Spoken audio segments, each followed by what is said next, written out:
Hello, I'm Mario Toneguzzi with Italian Spotlight. Joining me today is Giuseppe Spoletini. Thanks for joining me, Giuseppe. It's my pleasure. So happy to be here. Thank you. All right, so you were a vocal instructor, you're a baritone, and you're a Calgarian born and raised, but living in the Big Apple. Tell us a little bit of what you're doing there. Well, I'll give you a little backstory. Is I came here to do my master's at Manhattan School of Music, which is where I studied opera performance for 2 years, and I since then, performed and did some young artist programs, and then ended up touring with my group O Sole Trio for about 10 years. But as you know, maybe I have a 9-year-old boy. So named John, right before the pandemic, I decided to stop touring with the group because it was getting a little bit much with him at home. So all the while I've been teaching at Manhattan School of Music, where I went to school. I have a studio there in the Precollege. And I also teach at St. Thomas Boys Choir School, which is a boarding school, actually, for boys that sing at St. Thomas Fifth Avenue. So now that's primarily my life. I do a lot of teaching and just a little bit of performing now, but the bulk of my time now is supporting young talent, which is really exciting. So how did you, a kid from Calgary, end up there in New York City? And I presume, like everybody else, especially with your last name and your Italian heritage, you went to Francis, I presume. I sure did. Yep, I sure did. And I have to say, St. Francis was such a great, nurturing place for the arts. I know a lot of Italians know it for their great football program, but my teacher was Marilyn Potts, my drama teacher, and Brian O'Neill, and they were just unbelievable. And they had such a fine program that it made it seem possible to pursue a career that way. And I also had a private voice teacher at the time named Elizabeth Johnson, who's no longer with us, but was just an incredible gift to the vocal community in Calgary. Mm-hmm. So I had a voice teacher, and then I had these two great drama teachers. And then after I graduated, I went to Mount Royal, because it was before they became a university. So yeah. I did a 2-year, I don't remember what it's called, diploma program, I think is what it was called. Then from there, I went to the University of Manitoba, because I had met a voice teacher I really was fond of, and he had a similar voice type and was really excellent. His name is Mel Braun. He's still there, and he heads the vocal program there. And then from there, I auditioned for grad schools. And I had a few choices, because I was deciding between Toronto Opera School, New England Conservatory, Manhattan School of Music, and the Royal Conservatory in England. And my best friend went to England, so that was very appealing. But I've always wanted to be in New York. Like, it was always such a big dream of mine. So I went with New York, and wildly coincidentally, this wonderful family, their names are the Carras. They have a home in Calgary, and they reside in Calgary and New York. And so my brother introduced me to them at the time. So when I auditioned, I stayed with them, and they invited me to stay while I was going to school. So it was nice to have sort of a home base and kind, familiar faces. And so I did my master's, then pursued a career and tried to, did all the grunt work. Like, a lot of people, when you graduate from a program like that, you do what's called a young artist program. So yeah. I did a summer program at St. Louis Opera Theater of St. Louis. Then I did Cincinnati Opera. And then I was just sort of freelancing for a while I was getting my visa sorted out. That's another obstacle as a Canadian or as any immigrant in New York. So that all got itself sorted. And then I was lucky enough to be hired at my own school to be on the voice faculty. And I'm also the co-director of the music theater program in both the pre-college and the summer camp for young people. So it's a full plate. Like, it's very exciting. Yeah. Yeah, and this is the big push. Like, right now we're gunning to the end. So I'm looking forward to Memorial Day. So tell me a little bit, Giuseppe, about some of the performances you've had and you've been involved in over your career. Right. Well, I would say the highlights were was our Carnegie Hall debut. That was pretty spectacular. We did that in June of 2014, and it was packed. Like it was a sold out audience, and it was just such an invigorating, wonderful experience. We were the first hour of a performance, and then there was another lady, Beverly Taki, did the second half. But that was like just being on that stage and feeling the energy of the history and the iconic nature of the entire thing was wild. Yeah. Another performance that rivaled that was really really amazing was oh gosh it was in California, and it was a giant amphitheater. So there were 6,000 people that were able to be there, and it was such a well attended event that it was full. And so just to feel that sort of vibe of the magnitude, because that was more of a size thing. It was just felt like, oh my gosh, I can't believe I felt like a rock star. You know what I mean? So that was really cool. And then I've done some other, operas in different smaller companies, like even in Canada, actually. Like I did Mère de Figaro in Saskatchewan with Saskatoon Opera, and I did a few roles here in smaller companies around New York. Yeah.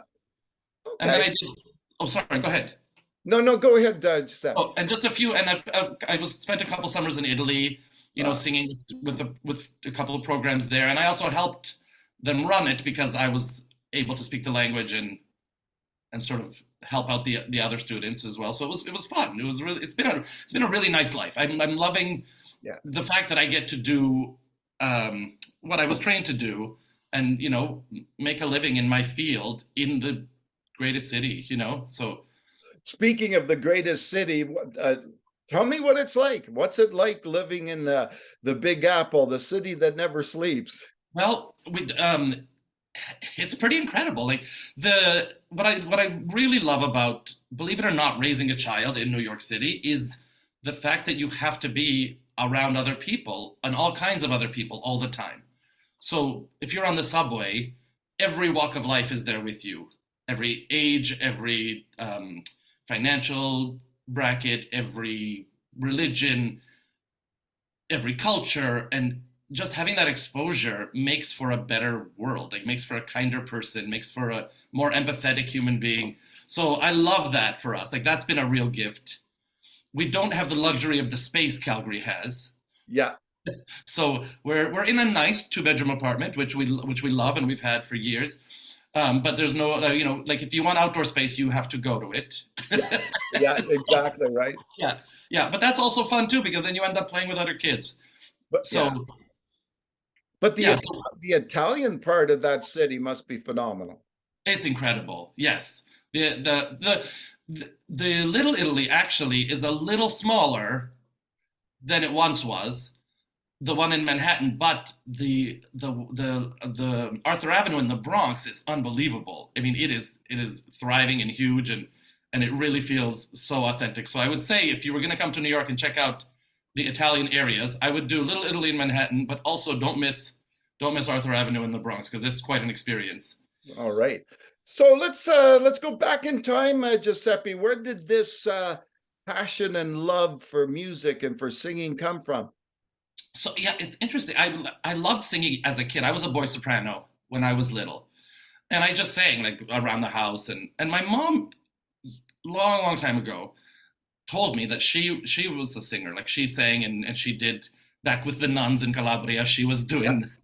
She had the leads. You know what I mean? in the role before she became an awesome cook. But so it's somewhere in there, like in our genes, I guess. But then she never got to pursue it because she had thyroid surgery, and then she couldn't continue to sing the way that she had once done. But my parents were so supportive. Like we have, as you know, we're a very diverse family. Tony played football, my sister's in the stock market, and I'm a singer.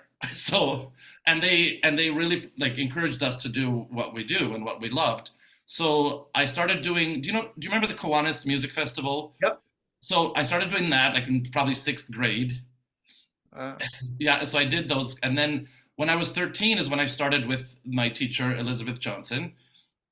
because I waited for my voice to change to start taking private voice lessons. And I studied with her all the way up to and through Mount Royal. So I did all, so every year I would do the circuit of competitions and, Yeah. Recitals and all of that stuff. And then it was hard to move because as many Italian people know, like most of us don't go anywhere till we're married. Yeah. so so it was like I was the first like weird anomaly that was going to actually move away for school. It was kind of this wild, and I'm afraid now my sister wants to kill me because I've started a path because my niece lives here now with me while she's doing her master's. So in performance, so it's kind of wild. So you, in terms of the genre of music, obviously you've gravitated to opera. And what is it about opera that you love to this day, and maybe even as a younger person? Well, when I was really young, I didn't know much about opera. So I was lucky that in taking voice lessons, when you study with like a proper, classical voice instructor, you start with art songs, which is sort of a predecessor to opera, if you will. It's just a song that's written in a classical style and often in Italian, but it can be in any language. There are French, English, German art songs, and you end up studying, if you pursue it, you end up studying, all of the languages because you need to in order to have a life in classical performance.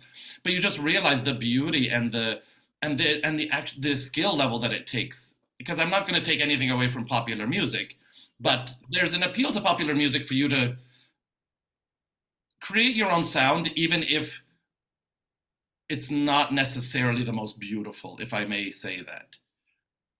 Like there are some voices that you're like, oh, that's really interesting, but boy, that like it sounds like it hurts. Or do you know what I'm saying? Like, yeah. Whereas in classical singing and in opera, you have to work so hard on creating a beautiful, pure, sustained legato sound with an engaged breath and communicating text in another language that you've had to translate yourself. I don't know. It just feels like it's a labor of love, and it's this fine art. It's like ballet. Like it's the difference between dancing at a club and being a professional ballet dancer. You know what I mean? Yeah. So it's really fulfilling, and there's something about that kind of singing that gets people like from inside, like under their skin and in their soul. Oh. It kind of lifts you. And the other thing, sorry, I can run on forever. I get that. I come by that honestly, as you know. Yeah. It translates into the other music. So I do crossover as well, like with O Sole Trio. We did a lot of like contemporary crossover, like the kind of duets Bocelli sang, and we can even sing some jazz, and I sing musical theater, and so there's a way to, once you have a solid foundation and your technique is there, then you can sing anything, even if you were trained classically. You can't do it the other way. Do you know what I mean? Yeah. Yeah. So, in terms of the music, when. Yeah, and careers. If you're a football player, you grow up and you have certain idols, right? You're a basketball player, you have certain idols, hockey, etc. Who were your idols in the world of music and opera as you were growing up and as your career advanced? Well, the easy answer, which is like gonna sound really basic, is of course Pavarotti was a 1 in a million voice, yeah. And just this sublime sound that who knows if we'll ever hear again. But there's so many. I'm trying to think of my favorite. There's so many baritones that I loved. Dietrich Fischer-Dieskau he was a German singer. He's probably my favorite art song singer, but also a beautiful opera singer. Gosh, you know what? I wasn't ready for this question, and now I'm like a little bit stumped. I'm trying to think. Dmitry Vorstovsky, who actually passed recently, is an incredible opera singer. There's so many to choose from. It's hard to pick a favorite. Yeah.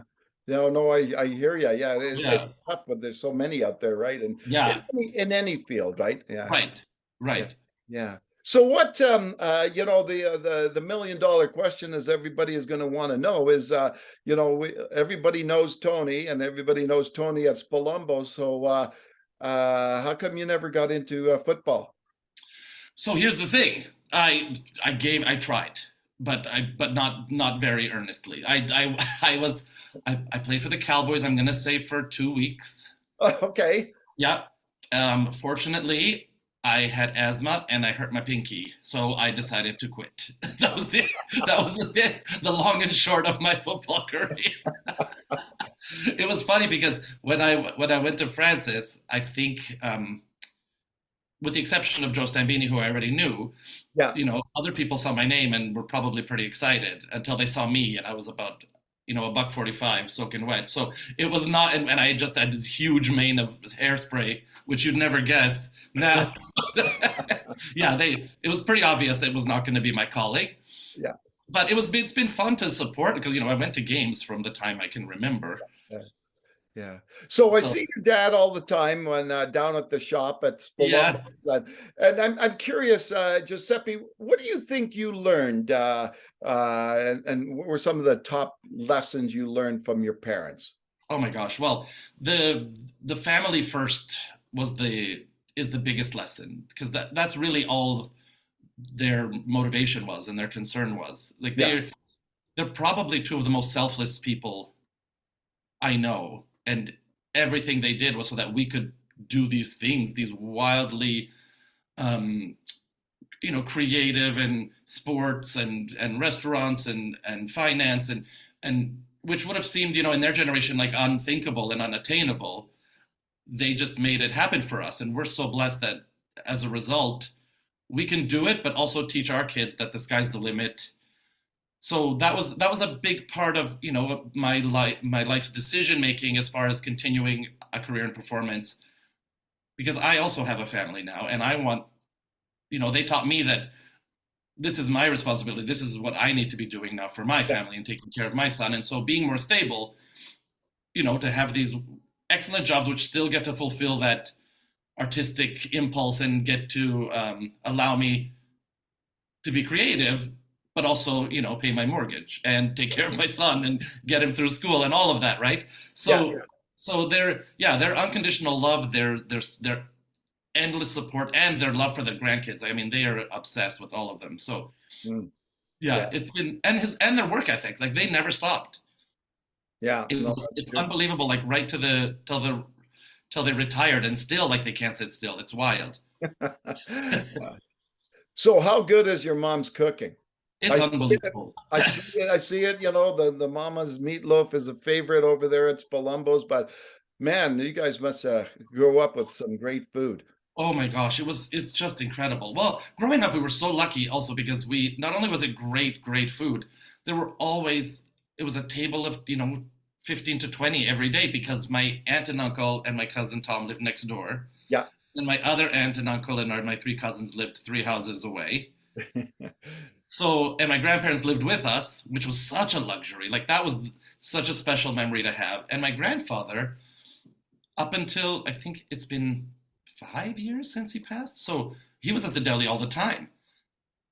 And he's, we were so lucky that even my son, who's only 9, got to meet him and remembers his great grandfather. Yeah. So like these, extended families that have the grandparents inside and all the traditions, and they did like the tomato paste out in the sun on the front lawn. I mean, on the front like steps, and the wine, and the pig was hanging every year in the garage, which was so wild to me, because I was never quite prepared to open that door and see a giant pig upside down. So. And they were all sitting in a circle like a weird seance. I'm like, what are you doing? It's so crazy.